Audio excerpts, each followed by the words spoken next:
مقبولیت کے لیے بآواز بلند صلوات۔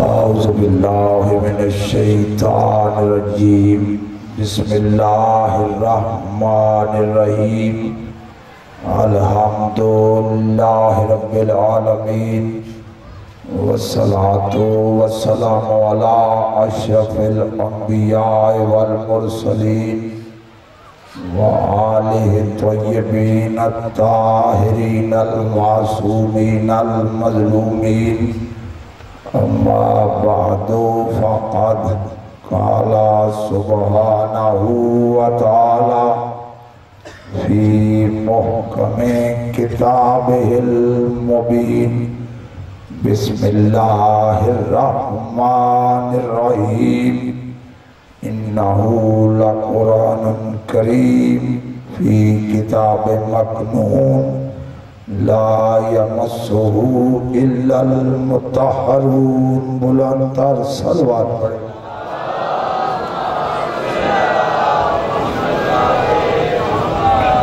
عزیزان محترم، وقار رسول اور وقار آل رسول کے موضوع پر آج یہ ہماری آخری نشست ہے۔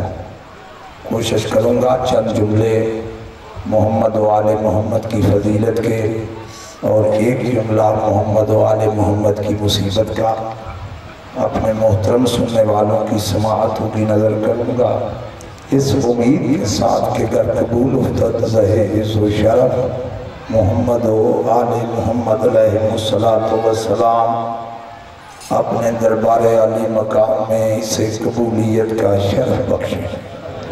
بلندتر صلوات پڑھے محمد و آل محمد۔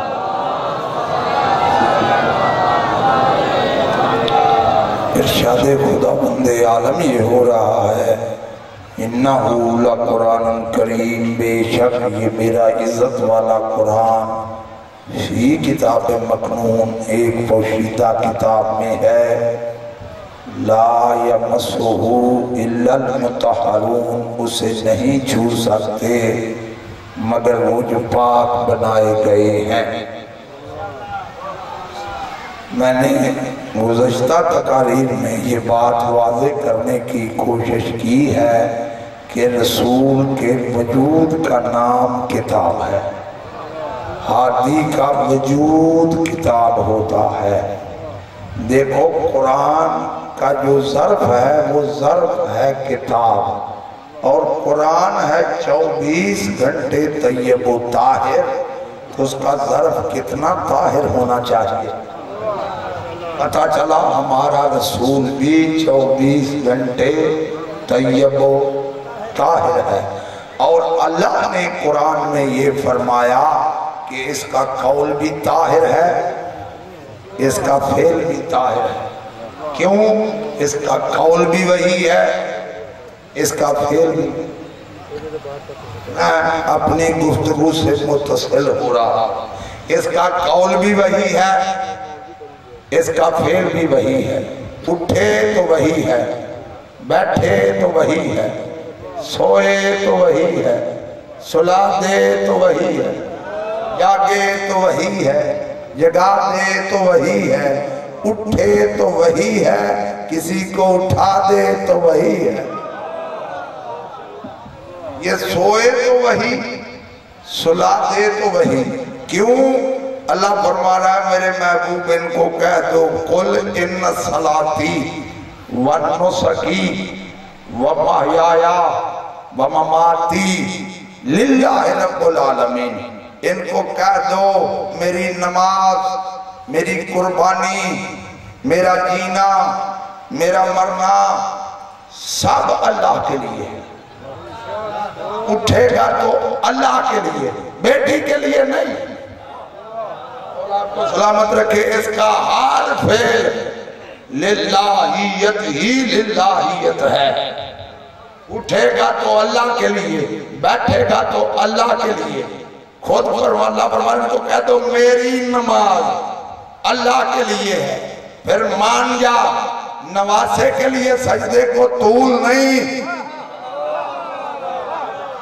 اللہ کے لیے۔ سوئے گا تو اللہ کے لیے، سلائے گا تو اللہ کے لیے۔ اب میں سوال پوچھوں، جو سوئے گا وہ بھی اللہ کے لیے سوئے گا، جو سوئے گا وہ بھی اللہ کے لیے سوئے گا، اور جب وہ اللہ کے لیے سویا اس انداز میں سویا کہ اس کا پورا وجود گواہی دے رہا تھا، مالک میرا پورا وجود تیرے لیے، میرے بادموں کی طاقت تیرے لیے، میرا سب کچھ تیرے لیے۔ اب اس مالک نے انعام دیا، اگر یہ تیرا وجود میرے لیے ہے تو آج سے میری مرضی تیرے لیے ہے۔ جملہ سمجھ میں آ رہا؟ میں نے کیا عرض کیا کہ اس کا قول بھی وہی، اس کا فعل بھی وہی، اور کل میں نے آیتیں پڑھی تھی، یہ آیتیں پڑھی تھی کہ اس کا فعل وہی ہے، جب یہ پھینکے یہ نہیں پھینکتا، اللہ فرما رہا ہے میں نے پھینکی کیونکہ اس کا ہاتھ میرا ہاتھ ہے، اس کی زبان میری زبان ہے۔ میں یہ عرض کرنے لگا ہوں، میں نے پہلے دن کہا تھا میں علی کنہیں منواؤں جنہوں نے رسول کو نہیں مانا، کم از کم پہلے رسول کو تو لسان اللہ مانو، رسول کو تو ید اللہ مانو، میرا رسول ید اللہ ہے، کیونکہ اللہ فرما رہا ہے یہ تیرا ہاتھ نہیں، یہ میرا ہاتھ ہے۔ اگر یہ آیت سمجھ میں نہیں آئی، چلتا ہوں میں قرآن کریم کی طرف، اب گفتگو میری شروع ہو گئی۔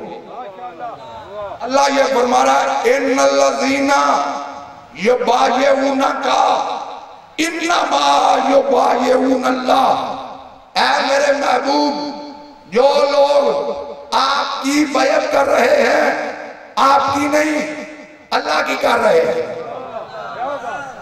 قرآن پڑھ رہا ہوں روایت نہیں، جو لوگ آپ کی بیعت کر رہے ہیں، آپ کی نہیں اللہ کی، جو لوگ آپ کے ہاتھ پر بیعت کر رہے ہیں، آپ کے ہاتھ پر نہیں اللہ کے ہاتھ پر، جو لوگ آپ کی بیعت کر رہے ہیں آپ کی نہیں اللہ کی۔ اب جملے کو الٹ، جو نبی کی بیعت کرے وہ نبی کی نہیں کرتا اللہ کی کرتا ہے۔ اب اگر کوئی رسول سے بیعت مانگے تو رسول سے نہیں مانگ رہا، اللہ سے مانگ رہا ہے، اور وہ رسول جس کے منہ میں اس کی زبان ہے، اس نے فرمایا حسین منی وعلا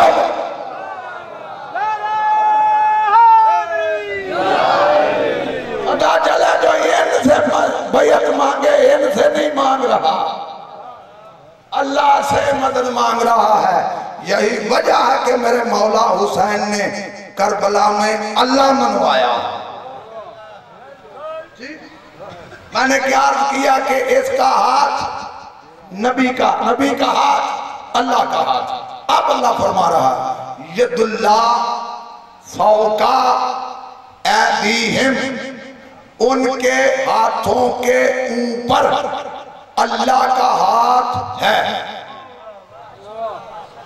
جو لوگ آپ کے ہاتھ پر بیعت کر رہے ہیں، آپ کے ہاتھ پر اللہ کے ہاتھ پر، ید اللہ فوق ایدیہم، ان کے ہاتھوں کے اوپر اللہ کا ہاتھ ہے۔ ایک ہاتھ نیچے ایک ہاتھ اوپر، کتنے ہو گئے؟ دو۔ اب میں قرآن کی طرف چلنے لگا ہوں اور پڑھنے لگا ہوں قرآن کی آیت۔ اب اللہ فرما رہا ہے یا ابلیس ما منعک ان تسجد لما خلقت بیدی استکبرت ام کنت من العالین، اے ابلیس تجھے کس نے منع کیا آدم کے سجدے سے؟ تو اسے سجدہ کیوں نہیں کرتا جسے میں نے اپنے دونوں ہاتھوں سے بنایا ہے؟ اور آپ کو سلامت رکھے۔ تو اسے سجدہ کیوں نہیں کرتا جسے میں نے اپنے دونوں ہاتھوں سے بنایا ہے؟ تو تکبر کرتا ہے۔ ام کنت من العالین، یا تو بلند مرتبے والوں میں سے ہے؟ اب بدلی جملہ کہنے لگا جہاں جہاں میری آواز جا رہی ہے تو اسے سجدہ کیوں نہیں کرتا جسے میں نے اپنے دونوں ہاتھوں سے بنایا ہے؟ یا تو مجھے اللہ کے ہاتھ سمجھا یا پھر مان جا اس وقت کوئی ید اللہ تھا۔ کوئی تو ہے جس کے ہاتھ کو اللہ اپنا ہاتھ قرار دے رہا ہے، ایک تو ہے رسول، پتہ چلا دوسرا بھی کوئی ایسا ہے جس کے ہاتھ کو اللہ اپنا ہاتھ قرار دے رہا ہے۔ اور مسلمانوں نے قرآن کی بڑی خدمتیں کی ہیں، بڑی تفسیریں لکھی۔ ایک مفسر نے یہ لکھ دیا کہ یہاں ید کے معنی ہاتھ نہیں، ید کے معنی طاقت ہے۔ ید کے معنی ہاتھ نہیں، ید کے معنی طاقت ہے۔ اللہ نے آدم کو دو طاقتوں سے خلق کیا۔ اللہ نے آدم کو دو طاقتوں سے خلق کیا۔ اچھا یہ بھی بتا وہ دو طاقتیں کون سی ہیں؟ ان دو طاقتوں سے تو میرے نبی کا فرمان ہے کن تو نبی آدم و بین الماء والطین، میں اس وقت بھی نبی تھا جب آدم پانی اور مٹی کے درمیان تھا۔ کون سی دو طاقتیں؟ پانی اور مٹی۔ اللہ نے آدم کو بنایا پانی اور مٹی سے۔ اب سوال اٹھا پانی کہاں سے آیا؟ تھکے تو نہیں بیٹھے؟ اگرچہ میری آواز تھکی ہوئی ہے لیکن میں مجلس پڑھتے تھکتا نہیں۔ ذکر محمد و آل محمد میری زندگی ہے۔ میں نے کیا عرض کیا کہ ید کے معنی ہاتھ کیے، ید کے معنی ہاتھ نہ کیے، طاقت کیے۔ دو طاقتیں کون سی؟ پانی اور مٹی۔ اب سوال اٹھے گا پانی کہاں سے آیا؟ اب چلتا ہوں میں پھر قرآن کی طرف۔ ارشاد رب العزت کی اور ہے سورہ مبارکہ فرقان 25واں سورہ قرآن مجید کا۔ اللہ یہ فرما رہا ہے هو الذی انزل هو الذی ارسل الريح بشرا بین یدی رحمتہ وانزلنا من السماء ماء طہورا۔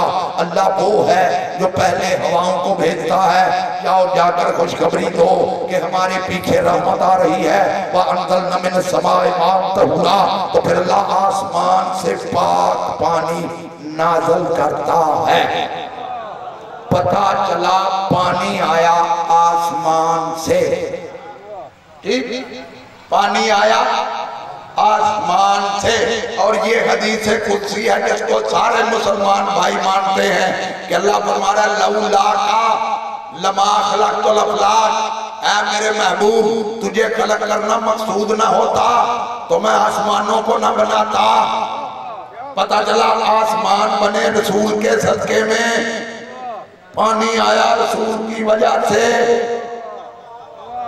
بڑا جملہ ہے، آسمان بنے میرے رسول کے صدقے میں اور پانی آیا آسمان سے۔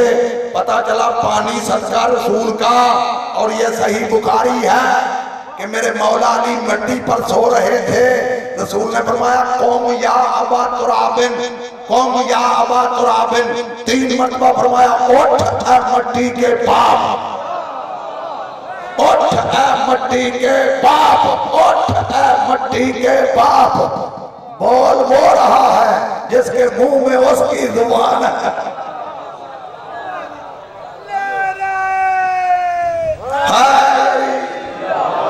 پتہ چلا مٹی صدقہ میرے مولا علی کا، پانی صدقہ رسول کا۔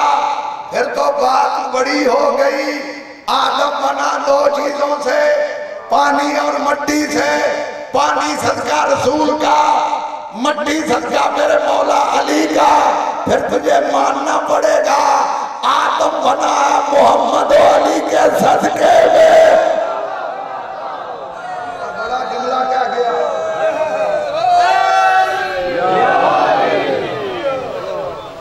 میرے نبی کا لقب ہے ابو طاہر، رسول کا لقب ابو تراب، وہ مائے طاہر کا باپ، آسمانوں کا باپ، یہ مٹی کا باپ۔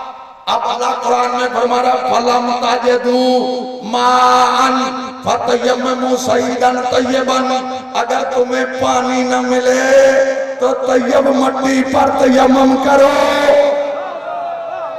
بڑا جملہ ہے، اگر تمہیں پانی نہ ملے تو طیب مٹی پر تیمم کرو، پتا چلا پانی کا بلا فصل جانشین ہے تراب، پانی کا بلا فصل جانشین ہے تراب۔ دیکھو یہ جو وضو ہے یہ نماز کا جز ہے، وضو نماز کا جز، اور نماز ہے فروع دین کا جز، نماز فروع دین کا جز، نماز کا جز وضو۔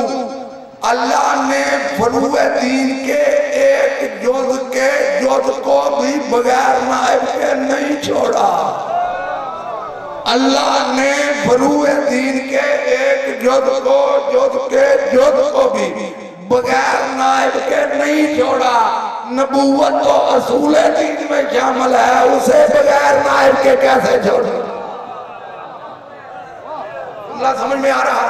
اب چلتا ہوں میں پھر قرآن کی، اللہ فرما رہا ہے یا ابلیسو ما منعکا ان تسجد لما خلقت بیدی استکبرتا ام کنت من العالین، اے ابلیس تجھے کس نے منع کیا آدم کے سجدے سے؟ تو اسے سجدہ کیوں نہیں کرتا جسے میں نے اپنے دونوں ہاتھوں سے بنایا؟ تو تکبر کرتا ہے یا تو بلند مرتبے والوں میں سے ہے؟ پتا چلا اس آیت سے کہ جب اللہ آدم کو سجدہ کروا رہا تھا تو کوئی بلند مرتبے والے موجود تھے جن پر یہ قید نہیں تھی کہ آدم کو جھکیں۔ شاید میں جملہ نہیں سمجھا سکا اور آسان کرتا ہوں۔ اللہ فرما رہا ہے تو تکبر کی وجہ سے سجدہ نہیں کرتا یا تو ان میں سے ہے، تو بلند مرتبے والوں میں سے ہے۔ دیکھا اللہ کا سوال، دیکھو میں مثال دے دیتا ہوں، میں اس بھائی صاحب سے کہوں کہ جاؤ پانی کا گلاس لے کر آؤ، یہ کہتا ہے میں نہیں لاتا، میں کہوں تو کس نواب کا بیٹا ہے جو نہیں لے کر آتا؟ تو کس نواب کا بیٹا ہے جو پانی لے کر نہیں آتا؟ میرے کہنے کا مقصد یہ ہے کہ جو نواب ہوتے ہیں وہ پانی لے کر نہیں آتے، تو نواب نہیں، اسی لیے میں نے تجھے کہا اگر تو نواب کا بیٹا ہوتا تو میں تجھے پانی کے لیے نہ کہتا۔ اللہ بھی فرما رہا ہے اگر تو ان میں سے ہوتا تو میں تجھے سجدے کے لیے نہ کہتا، اسی لیے تو میں کہہ رہا ہوں اسے سجدہ کر۔ تو اسے سجدہ کیوں نہیں کرتا جسے میں نے اپنے دونوں ہاتھوں سے بنایا ہے؟ پہلے تو یہ طے کریں کہ کیا اللہ کے ہاتھ ہیں یا ید کے معنی طاقت ہیں یا ید کے معنی ہاتھ ہیں؟ فیصلہ قرآن کرے گا، میں لغت سے نہیں پوچھوں گا، قرآن کی آیت سے پوچھوں گا کیا واقعی اللہ کے ہاتھ ہیں یا نہیں۔ اور میں نے برادران اسلام کی تفاسیر کو پڑھا، میں نے اہل حدیثوں کی تفسیر کو بھی پڑھا، انہوں نے بھی لکھا کہ اللہ جسم و جسمانیات سے مبرہ ذات ہے، جب وہ جسم رکھتا ہی نہیں تو پھر اس کے ہاتھ کیسے؟ جب وہ جسم رکھتا ہی نہیں، اگر اس کے ہاتھ مانوں تو پھر جسم ہی ماننا پڑے گا، جب جسم مانوں گا تو پھر تو اللہ ہماری طرح کا ہو گیا۔ پہلے ہی دنیا کہتی ہے نبی ہم جیسا، پھر تو اللہ بھی، اللہ جسم و جسمانیات سے مبرہ ذات ہے، جب جسم رکھتا ہی نہیں تو پھر مجھے ہاتھ سمجھاؤ، ہاتھ سمجھاؤ۔ اب چلتا ہوں قرآن کریم کی طرف اور قرآن سے پوچھتے ہیں کہ واقعی اللہ کے ہاتھ ہیں یا نہیں، ہیں یا نہیں۔ اللہ فرما رہا ہے سورہ مبارکہ، گفتگو میری ریکارڈ ہو رہی ہے، سورہ مبارکہ المائدہ 5واں سورہ قرآن مجید کا، اللہ یہ فرما رہا ہے وَقَالَتِ الْيَهُودُ يَدُ اللَّهِ مَغْلُولَةٌ، یہودی کہتے ہیں کہ اللہ کا ایک ہاتھ ہے وہ بھی بندھا ہوا ہے۔ یہودی کہتے ہیں وَقَالَتِ الْيَهُودُ ید اللہ مغلولہ، یہودی کہتے ہیں کہ ید اللہ بندھا ہوا ہے، یہودی کہتے ہیں کہ اللہ کا ایک ہاتھ ہے وہ بندھا ہوا ہے۔ اب اللہ نے ان کو جواب دیا غلت ایدیہم، ہاتھ باندھے تمہارے، ہاتھ باندھے تمہارے، وَلَعِنُوا بِمَا قَالُوا، اور اللہ فرمانا جو تم نے کہا نا کہ ید اللہ بندھا ہوا ہے، اللہ کا ایک ہاتھ ہے وہ بھی بندھا ہوا ہے، تمہارے اس کہنے پر تم پر اللہ کی لعنت، تم نے یہ جو جملہ کہا ہے نا اس کہنے پر تم پر اللہ کی لعنت۔ اب چاہیے تھا اللہ کو کہ ان کو جواب دیتا تم نے کہاں سے میرا ہاتھ دیکھ لیا، اور ہے بیدار ہے، تم نے کہاں سے، میں تو دکھائی نہیں دیتا، تم کو کیسے پتا چل گیا کہ اللہ کا ہاتھ ہے؟ اللہ کو نفی کر دینا چاہیے تھا، لیکن اللہ فرما رہا ہے بل نہیں یداہو مبسوطتان، نہیں میرے دو ہاتھ ہیں اور دونوں کھلے ہوئے ہیں۔ مولا آپ کو سلامت رکھے، میرے دو ہاتھ ہیں اور دونوں کھلے ہوئے ہیں، بندھے ہوئے نہیں کھلے ہوئے، بندھے ہوئے نہیں کھلے ہوئے۔ اب کر ترجمہ یاد کے معنی تک، پھر میں دیکھوں تو کیسے کرتا ہے کہ اللہ کی دو طاقتیں ہیں، نہیں اللہ کے دو ہاتھ ہیں، تبھی تو اللہ فرما رہا ہے تو اسے سجدہ کیوں نہیں کرتا جسے میں نے اپنے دونوں ہاتھوں سے بنایا ہے۔ پتا چلا اللہ جسم نہیں رکھتا تو کوئی ہے جسے اللہ کہہ رہا ہے کہ اس کا ہاتھ میرا ہاتھ ہے، کوئی ہے جو ید اللہ ہے۔ اب اللہ فرما رہا ہے تو سجدہ کیوں نہیں کرتا؟ تکبر کی وجہ سے نہیں کرتا، یا کلن بنٹوے والوں میں سے ہے، شیطان صحیح، لانتی صحیح، اس نے یہ نہیں کہا کہ میں ان میں سے ہوں، شیطان صحیح، لانتی صحیح، اس نے یہ نہیں کہا کہ میں ان میں سے ہوں، ان میں سے ہوں، اس نے کہا کالا انا خیر منہ، پروردگار ان جیسا نہیں، پروردگار ان جیسا نہیں، ایسے سے بہتر ہے۔ میں ایک لفظ کا ترجمہ کروں، پروردگار ان جیسا نہیں۔ اللہ نے پوچھا تو بلند مرتبے والوں میں سے اس لیے سجدہ نہیں کرتا، اس نے کہا ان میں سے نہیں، ایسے سے بہتر ہے، ایسے سے۔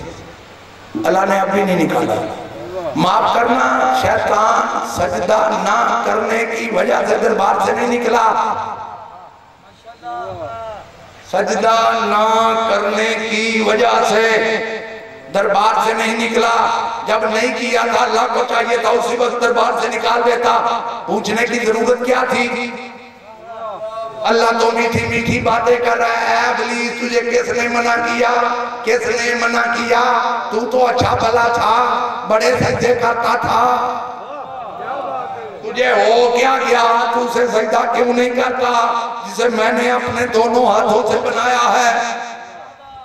اس نے کہا پروردگار میں ایسے سے بہتر، ابھی بھی اللہ نے نہیں نکالا، ابھی بھی اللہ نے نہیں نکالا۔ اللہ نے پھر پوچھا تو کس طرح بہتر ہے، تو کس طرح بہتر ہے؟ اس نے کہا خلقتنی من نار وخلقتہ من طین، تو نے مجھے بنایا آگ سے، اسے بنایا مٹی سے، مجھے بنایا آگ سے، اسے بنایا مٹی سے۔ بس یوں ہی اس نے یہ دلیل پیش کی، اللہ کو جلال آ گیا۔ اللہ نے فرمایا فاخر نکل جا، انکا رجیم، تو مردود ہے، انا علیکا لعنتی الی یوم الدین، اور قیامت تک تجھ پر میری لعنت۔ پتا چلا اس نے قصور کوئی اور کیا ہے، اس نے قصور کوئی اور کیا ہے۔ بتلاؤں اس نے سجدے کے پردے میں قصور کون سا کیا؟ اللہ نے جب پوچھا نا کہ تو کیوں سجدہ نہیں کرتا، اس نے کہا میں اس سے بہتر ہوں، اللہ نے پھر پوچھا کیسے بہتر؟ اس نے کہا مجھے بنایا آگ سے، اسے بنایا مٹی سے، اللہ کو اسی بات پر جلال آیا۔ اس کا مطلب یہ ہوا کہ تجھے پتا ہے مجھے نہیں۔ مولا آپ کو سلامت رکھے، میں بڑا جملہ کہہ گیا، اس کا مطلب تو یہ ہوا کہ اللہ فرمایا تجھے پتا ہے مجھے نہیں کہ یہ بہتر ہے یا کم تر ہے، تجھے پتا ہے مجھے نہیں۔ اس کا مطلب یہ ہوا کہ تو نے مجھے ظالم سمجھا۔ اللہ فرما رہا ہے اس کا مطلب تو یہ ہوا کہ تو نے مجھے ظالم سمجھا ہے، مجھے عادل نہیں مانتا۔ میں ہمیشہ ادنا کو اللہ کے سامنے جھکاتا ہوں، میں ہمیشہ جاہل کو عالم کے سامنے جھکاتا ہوں۔ اگر میں اعلیٰ کو ادنا کے سامنے جھکاؤں تو یہ ظلم ہے۔ میں اللہ ظالم نہیں، میں اللہ عادل ہوں۔ پتہ چلا اس نے سجدے کے پردے میں اللہ کے عدل کا انکار کیا تھا۔ بندگی رائے گان کیوں گئی؟ اس لیے اللہ کے عدل کا منکر تھا، تین عقیدوں کا قائل تھا، آج بھی ہے۔ منکر تھا تو اللہ کے عدل کا اور اللہ کے بنائے ہوئے ہاتھی کا، منکر تھا اللہ کے عدل کا۔ پتا چلا جس کے عقیدے میں عدل نہ ہو اس کی بندگی کا وہی حشر ہوگا جو شیطان کی بندگی کا ہوا ہے۔ میں بڑا جملہ کہہ گیا، اس نے کیا کہا میں اس سے بہتر تھے۔ اب اس کی دلیل بھی غلط تھی، اس کی دلیل بھی غلط تھی۔ کیا کہہ رہا ہے میں تراب سے بہتر ہوں، اسے بنایا تراب سے مٹی سے، میں تراب سے بہتر ہوں۔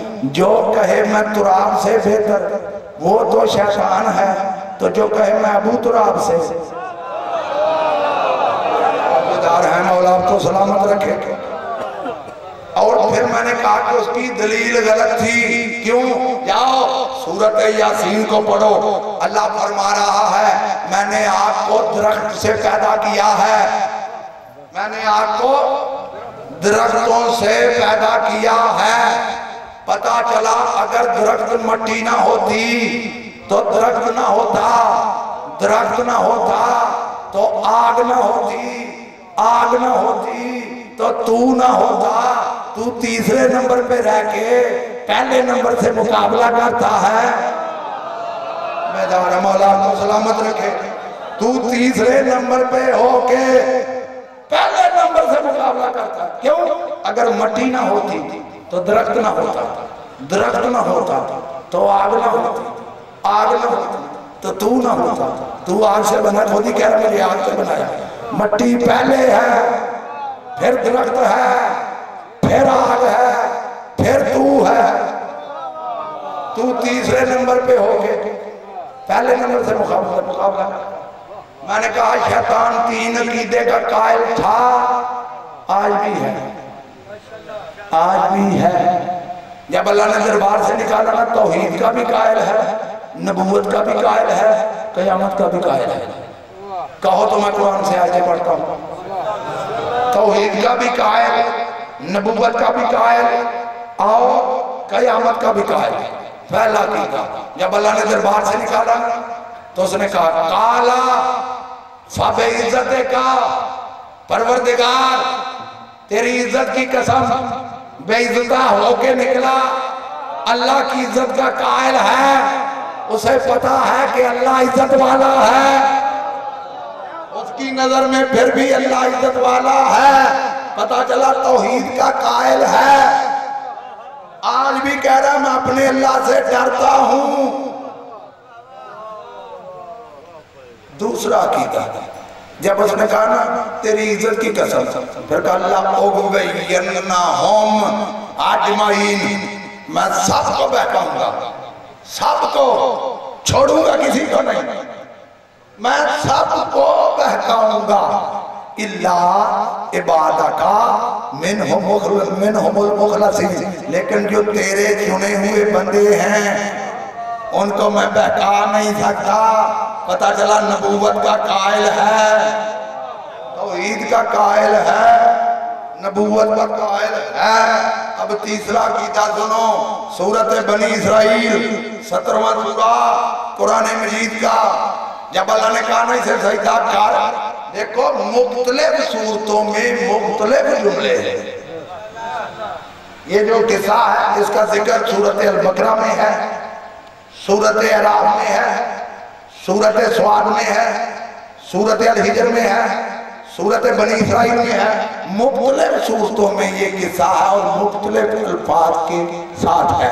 جب اللہ نے کہا نا اسے سجدہ کر، اس نے پتہ کیا کہا؟ اس نے کہا قالا ارأیتا کا حاضر الذی کرمت علیہ. پروردگار بھلا تو دیکھ، یہ ہے وہ جسے تو نے کرم اللہ بنایا ہے. مولا کو سلامت رکھ. خود کہہ رہا پروردگار بھلا تو دیکھ، ارأیتا کا تو دیکھ کہ یہ ہے جسے تو نے کرم اللہ بنایا ہے. جب اللہ نے کہا نا ہاں میں نے اسے کرم اللہ بنایا ہے، تو اس نے کہا لئن اخرتنی الی یوم القیامہ لأحتنکن ذریتہ الا قلیلا.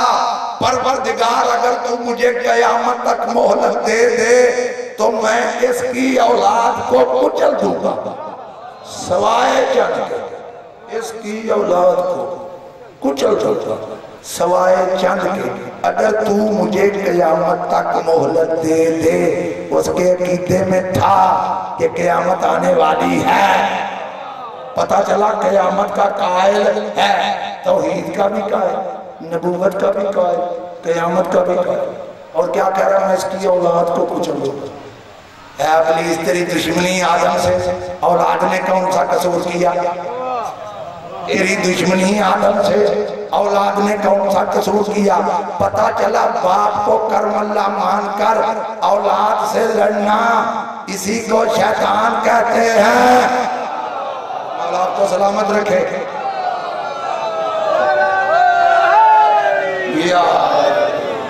جو بات سمجھ میں آ رہی ہے؟ باپ کو مانا اولاد سے لڑا. جو باپ کو مان کر اولاد سے لڑے. شیطان کسی فرد کا نام نہیں، شیطان کردار کا نام ہے. ابلیس اس میں خاص ہے، شیطان اس میں عام ہے. شیطان کردار کا نام ہے. جس نے وہ کردار ادا کیا. جملے سمجھ میں آ رہے ہیں؟ میں نے کیا کہا کہ اللہ فرمایا تو اسے سجدہ کیوں نہیں کرتا جسے میں نے اپنے دونوں ہاتھوں سے بنایا ہے؟ تو تکبر کرتا ہے یا تو بلند مرتبے والوں میں سے ہے؟ پتہ چلا اس سے پہلے کوئی بلند مرتبے والے تھے جن کو اللہ نے بلند مرتبے والا بنایا ہے، اور خود اس نے تسلیم کیا کہ میں ان جیسا نہیں ہوں. کوئی تھے جو آدم سے پہلے تھے. میرے نبی نے فرمایا ابھی آدم بنا نہ تھا، میں نبی تھا، اکیلا نہیں آل بھی ساتھ تھی. دلیلیں مانگو گے میں دوں گا. اکیلا نہیں، اولاد بھی ساتھ تھی. پتہ چلا یہ آدم سے پہلے وہ جو بلند مرتبے والے ہیں نا، ان کا ایک فرد آج کربلا میں یہ فرما رہا ہے جس کا جی چاہے چلا جائے. حسین کے گھر میں موت کے سوا کچھ نہیں ہے. میں نے جو مقتل پڑھا، مقتل میں لکھا ہے 9 محرم الحرام کو پہلا حملہ ہوا. 9 محرم الحرام کو پچھلے پہر جب یہ شمر ملعون ابن زیاد کا خط لے کر آیا ہے، اس نے آ کے عمر ابن سعد ملعون کے سامنے پیش کیا کہ جلدی کر. اسی وقت پچھلے پہر حملہ ہوا. گھوڑے دوڑے، گھوڑے دوڑے، گھوڑوں کے دوڑنے کی آوازیں راوی کہتا ہے خیام حسینی تک پہنچی. جب خیام حسینی تک پہنچی تو جناب عباس علمدار خدمت امام میں آ کر کہتے ہیں مولا میرے لیے حکم کیا ہے؟ اتنی فوجیں آ گئی ہیں. امام فرماتے ہیں بھیا عباس اس قوم کے سامنے جا کے کہہ میرا امام فرماتا ہے آج کی رات مہلت، میرا امام فرماتا ہے آج کی رات مہلت، کل جو ہوگا دیکھا جائے گا۔ حکم امام پا کر جناب عباس علمدار گھوڑے کی زین پر سوار ہوئے، ابھی چند قدم چلے امام حسین نے دو بزرگ مجاہد ساتھ بھیجے، ایک کا نام حبیب ابن مزاحم، ایک کا نام زہیر ابن قین۔ ان دونوں نے آپس میں گفتگو چھیڑی۔ ایک کہنے لگا تجھے پتا ہے میرے مولا علی علیہ السلام نے عباس کی ماں سے شادی کیوں کی تھی؟ کہنے لگا مجھے پتا ہے میرا مولا دعائیں مانگتا تھا اللہ مجھے بیٹا عطا کرے جو میری شجاعت کا وارث ہو، کربلا میں میرے حسین کے کام ہے۔ آج وہ دن آ گیا۔ پتہ ہے عباس کسے کہتے ہیں جو کسی کی بات کو برداشت نہ کرے۔ جب ان بزرگوں کی بات سنی راوی کہتا ہے گھوڑے کی زین پہ ایک انگڑائی لی، زرہ کے بند ٹوٹ گئے، رکابوں پر زور دیا رکابیں ٹوٹ گئی، لجام کھینچی لجام ٹوٹ گئی، اور فرماتے ہیں کیا تم مجھے شجاعت دلا رہے ہو؟ جاؤ میں یہی کھڑا ہوں، میرے سردار سے مجھے لڑنے کی اجازت لے دو، میرے سردار سے مجھے لڑنے کی اجازت لے دو۔ صبح ہونے سے پہلے کوفہ کے دارالمارا پر حسین کا پرچم نہ لے رہا ہوں تو میرا نام عباس نہیں۔ مجھے جنگ ختم کرنی آسان ہے، مانگنا مشکل ہے، میں کریم کا بیٹا ہوں، میں رحیم کا بیٹا ہوں۔ لیکن حکم امام تھا، گئے۔ خدا گری کے رحمت کرے قبلہ حسن زیدی مرحوم کا جملہ پڑھنے لگا ہوں۔ وہ کہتے ہیں شریف باپ کا شریف بیٹا ہے، مانگنا نہیں آتا۔ کہتے ہیں چچا ابھی بھی یہ مانگنے والی بات آپ کر دیں۔ حکم امام تھا، قبلہ حسن زیدی مرحوم فرماتے ہیں مانگنے کا لفظ زبان پر نہیں آیا، بس اتنا کہا میرا امام فرماتا ہے آج کی رات مہلت ہو گئی۔ واپس خیام میں آئے، جناب زینب فرماتی ہیں بھیا عباس اتنی فوجیں آ گئی، یہ جنگل ہے، ویرانہ ہے، بچوں کا ساتھ ہے، ہماری چادروں کا کیا بنے گا، ہمارے پردے کا کیا بنے گا، اتنی فوجیں آ گئی۔ جناب عباس فرماتے ہیں مخدومہ عالم پریشان ہونے کی ضرورت نہیں، جب تک عباس کے دم میں دم ہے، کس ماں کے لال کی جرت ہے جو آنکھ اٹھا کر ان خیام کی طرف دیکھ سکے۔ بس عزاداران حسین بی بی مطمئن ہو گئی۔ بی بی نے 9 محرم کی رات کو تمام مستورات کو اکٹھا کیا۔ اکٹھا کرنے کے بعد بی بی فرماتی ہے بی بیو مجھے پہچانتی ہو، میں علی کی بیٹی ہوں، میں تم سے وعدہ کرتی ہوں تمہارے پردوں کی میں ضامن، اپنے اپنے خیام میں جا کے آرام سے رہو۔ بی بیاں مطمئن ہو گئی کہ علی کی بیٹی نے وعدہ کیا۔ بس عزاداران حسین جب 10ویں محرم کا دن چڑھا، ایک وہ وقت آیا کہ علم ایک مرتبہ دائیں گرا، ایک مرتبہ بائیں گرا، سب کی نظر علم پر تھی۔ جناب زینب فرماتی ہیں بھیا حسین کیا ہو گیا؟ علم کبھی دائیں جھکتا کبھی بائیں جھکتا ہے۔ امام کمر پہ ہاتھ رکھ کے فرماتے ہیں یوں محسوس ہو رہا جیسے میری کمر ٹوٹ گئی ہے، میرا بھیا عباس لہو میں ڈوبا، آخری جملہ لہو میں ڈوبا ہوا عالم میرے مولا حسین خیام میں لے کر آئے۔ بی بیاں اکٹھی ہوئی۔